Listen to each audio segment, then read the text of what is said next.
What is going on, guys? Today we are back with another video. We are out here on the ice. We're actually out on Upper Red today, and enough ice for machines now, which is nice. We can run kind of all over the place, but instead of just doing kind of the typical video we do out here, which we did a bunch of last week, come out, catch a bunch of fish, jigging and dead sticks, we're gonna kind of go into some of the bigger tips on jig fishing and specifically cadences. I always like to do one of these videos kind of early ice like this to kind of set you guys up for success all winter, kind of touch on a lot of the things that I think catch a lot more walleyes through the ice. And we're going to kind of talk about two different baits.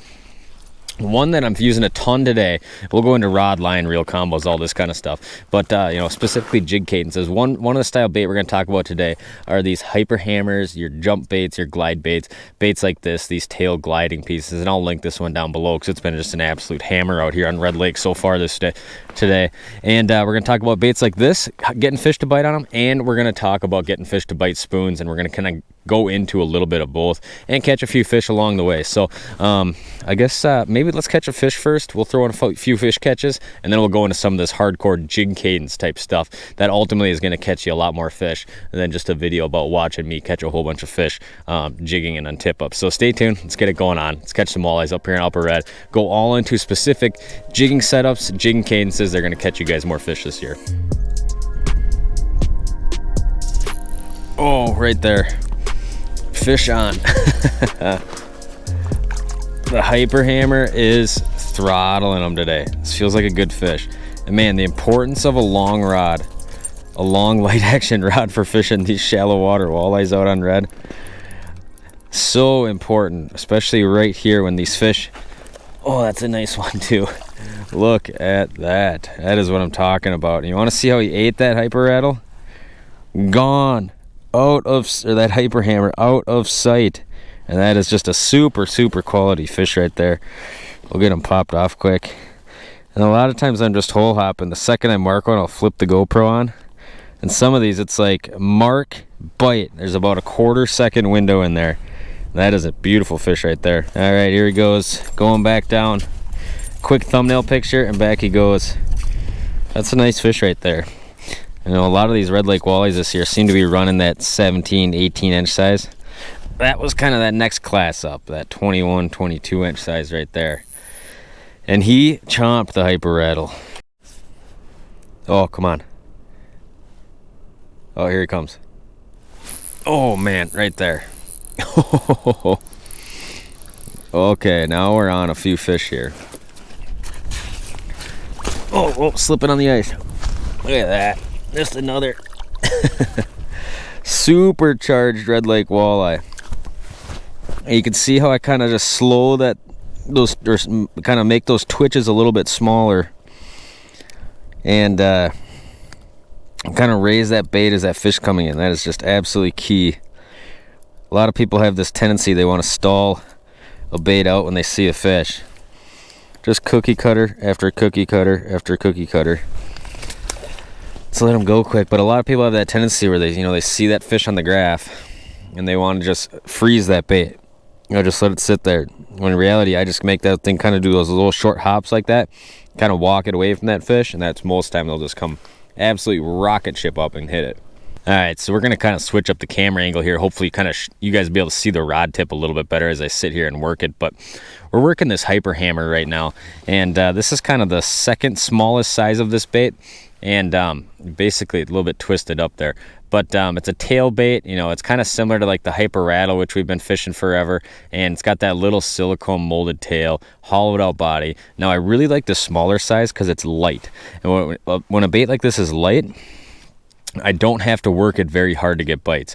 And that's one thing that's absolutely key a lot of times when you're ice fishing. So what I mean by that is a lot of times if you have like the big size of like hyper rattle or jigging wrap or these bigger super heavy lead baits, you got to end up working the rod like this in order to kind of get that bait to do something, right?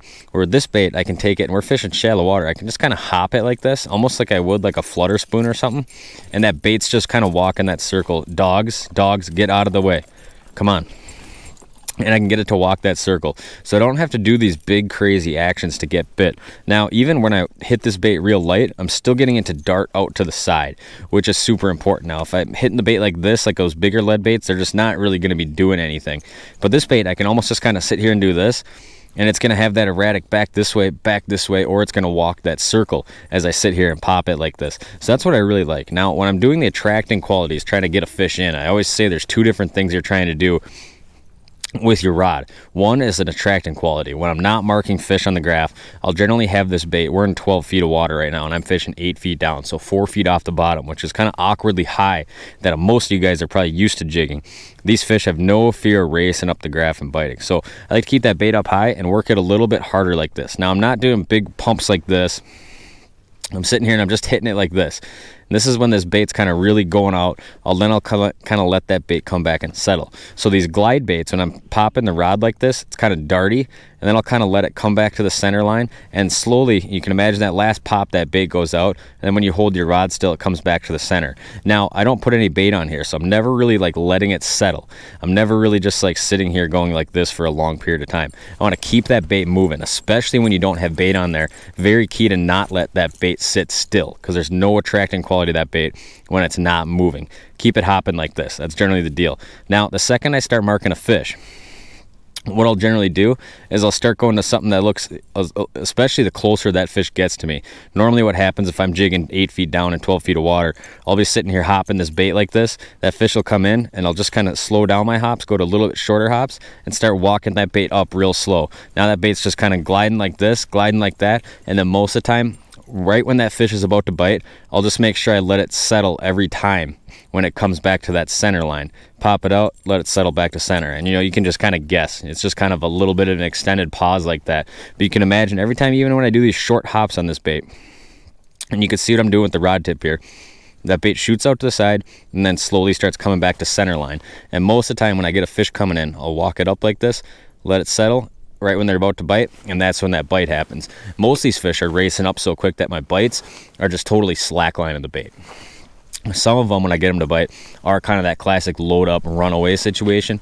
But for the most part, be working that bait like this, trying to get that fish's attention, way up off bottom. He'll start coming in. I'll start slowing down the pops like this, letting it settle for a second like that, and then boom, that's normally when that bite happens. So keep in mind, definitely the benefit, Stella, get out of the ice hole. Stelly, get out of the ice hole. The benefit, fishing these lighter glide baits like this doesn't take as much action on the rod to get the bait to do something, which is always good, and always jig through that bite. Oh. Oh my goodness, dude. That fish shot in, tried to bite. It's a nice one too. Shot in, tried to bite, got up and above the bait. And look at that right there. I absolutely smoked it when he did, though. And that fish, it was just a flicker on the graph, shot up, and then it shot up over the bait. It tried to hit it so hard, and ended up above the bait. And I just reeled up above him and gave it about 2 or 3 pops. Just made it walk a couple of those quick darts, and boom. Look at that right there. That is a nice Red Lake walleye all day long like that. Catching a bunch of fish today, some on video, some off video, mainly doing a bunch of running around, just bombing around with a chesty on the snowmobile, catching them on the hyper hammer. All right, so another category of walleye lures that is just probably the #1 walleye catching lure through the ice is spoons. This is one of my favorite ones right here, and this is the Acme Rattling Castmaster in an 1/8 ounce and kind of a cool purple UV. Then I just got that little VMC kind of blade on that back treble hook, which is kind of a cool deal. I replaced a whole bunch of trebles and been catching fish no bait just with that little tiny little willow leaf blade on there. And a lot of times it's just that little bit of flash is all you kind of need to get fish to bite. But spoons, a little different in the way I work them. Same thing though, get it down, Generally, I fish a little bit higher than probably most people like to, sitting here in 12 feet, 8 feet down, 9 feet down, kind of where I want to be. And there's 2 different movements I'll do. One, that attracting quality, where I'm trying to really get the spoon jumping and hopping and moving, keeping that bait up high while I'm doing this. And a lot of times what that does is, a fish, if a whole bunch of fish are on the bottom, they're not going to see something that's also on the bottom out in front of them. But if it's like up high at an angle like that, a lot of times they'll see it and they'll gravitate towards it. So I'll keep this spoon, several 3-4 feet off bottom a lot of times, and I'll kind of do these hops like this. Keep it hopping, keep it fluttering a little bit, kicking out to the side. These Castmasters, you'll pop them, and they'll kind of glide out to the side a little bit. And that's what I'm doing with this right now, as I'm kind of trying to do this attracting quality. Now, generally the second I start having fish coming up to me, what I'll start doing is I'll go to this pound, this real hard pound in place. And what this is doing, that rattle's thumping real hard now in the rattling Castmaster. That treble hook's going like this, and that little blade on the end's going to that. It's just kind of all swinging at the same time. And basically what I'm doing, you can see I'm dropping my rod tip like 3-4 inches and then bringing it up. So the bait's not really moving up or down, but what's happening is it's all just kind of vibrating in place very aggressively. Now, this is normally what I do right up to the point when I get bit. So kind of what's normally going to happen is you'll be sitting here kind of doing these bigger hops, these bigger twitches like this, getting that thing to flutter around. You'll start marking. I'll go to this real hard pound and I'll start walking that bait away from the fish like that. Now, what a lot of people have a tendency... Ooh, is that a perch or is that a walleye? I can't tell. Might have been just 2 perch down there at the same time. But, you know, a lot of people have this tendency, same thing with spoons, that what I talked about with the glide baits is when they start seeing a fish, they'll just go like this. They'll just start looking at the end of their rod and just waiting for the bite. Jig through the bite, 100% more productive way to fish. So the second you start marking that fish, go to this real hard rattle and start walking it away from them. You can see I'm not walking it away from like this fast, you know, but I am pulling that bait away, which is one of the biggest triggers that an ice fisherman can give their lure, really no matter what they're fishing for. So that fish comes up, go to the rattle, start pulling it away, and then right when that fish abouts to bite, I'll just kind of minimize that rattle, but keep it moving up slightly. And a lot of times that's right where you're going to see your bite happen. So, you know, always be jigging through that bite. That's honestly one of the biggest tips I can give any ice fisherman, no matter what they're fishing for. Keep that bait moving through the bite, especially if you're going to fish without live bait on. So we'll kind of go through the cadence one more time. You know, you're trying to attract a fish, doing something that looks like this right here. That fish starts coming in, go to the real hard knock, start pulling it away, minimize that kind of that rattle, keep pulling it away, and a lot of times that's when you're going to get your bite right there. So those are kind of the big things that I like to do with, you know, whether I'm fishing glide baits or kind of your standard rattling spoon through the ice. Rod and reel for both these presentations that weigh around 1/8 or 1/5 of an ounce. My absolute favorite rod, hands down, which many of you already know, is the Elliott Rod's 44 light fast action, especially in this shallow water. Now, you need a rod that has a lot of load like this. When you're fishing with a lighter rod, your head shakes are going to look like, or a shorter rod but stiff rod, your head shakes are going to look like this. Where this rod, it loads that whole rod up, fish rarely come off. And in a situation like this, you know, we're not fishing very far below the ice, 10 feet of water.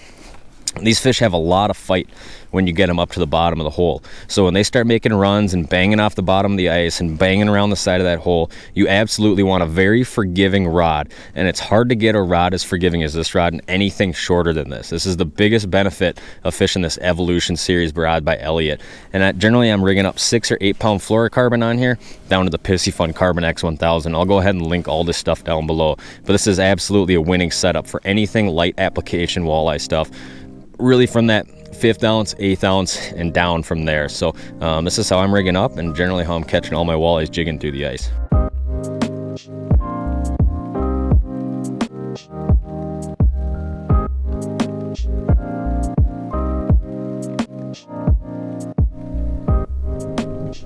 Oh my gosh. Throttled, man. Absolutely throttled. I actually saw that fish as I was dropping, just came to a new hole. You gotta take your time getting them up. Man, this was probably a nicer fish here. He's doing the big head shakes. This is where having this long 44 light is the deal. Look at that guy. That is what I'm talking about. Shelter's in the shack, no idea what she's doing because my phone's dead. Look at that, on the hyper hammer. Catching them. Man, that was a ferocious bite right there. I'll let that guy go. You know, just kind of hole hopping around here, hole to hole. And whenever you marking one before you drop, very high likelihood you're gonna get that hyper hammer down there.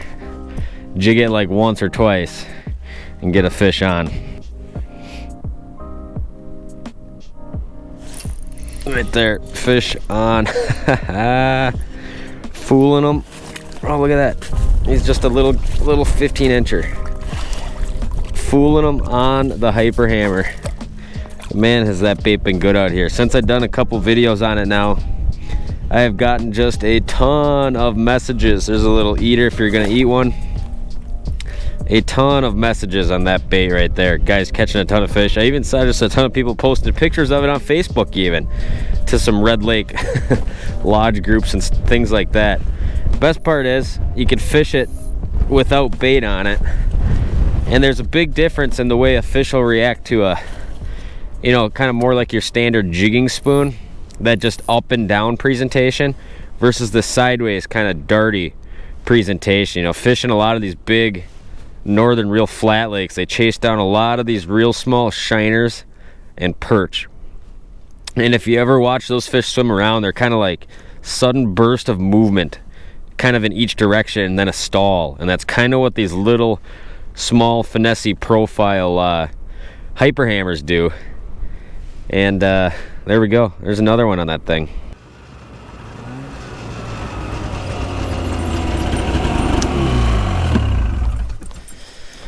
All right, well, that is gonna do it for today's video. Beautiful day out here in Red. Kind of started out as a blizzardy kind of day and ended up being kind of a sunny, beautiful little afternoon, evening. But hopefully you guys kind of enjoyed this video. A little different than the normal kind. We could have just done the all-inclusive video today, but figured this would be a little bit more beneficial. So I appreciate you guys watching this one. We're actually leaving before prime time even, because we got big plans tomorrow, don't we, Shelby? Oh, she's cleaning up in the shack, but she doesn't know it, but we have big plans for tomorrow, and we're gonna hopefully catch a whole bunch of other fish tomorrow, and should be kind of a good time. I love Red Lake. It's always kind of the first ice opportunity, but it's a lot of the same type of fishing, and this year it's just kind of been okay fishing every day. Nothing great, just average fishing every day. Have not ran into like that mega school of walleyes out here in Red this year, but ton of fun nonetheless. Can never complain jigging walleyes through the ice this time of year. And yeah, appreciate you guys watching this one. If you're not yet, please subscribe. Stay tuned for more content, because we got some awesome stuff on the way. We'll see you guys next time.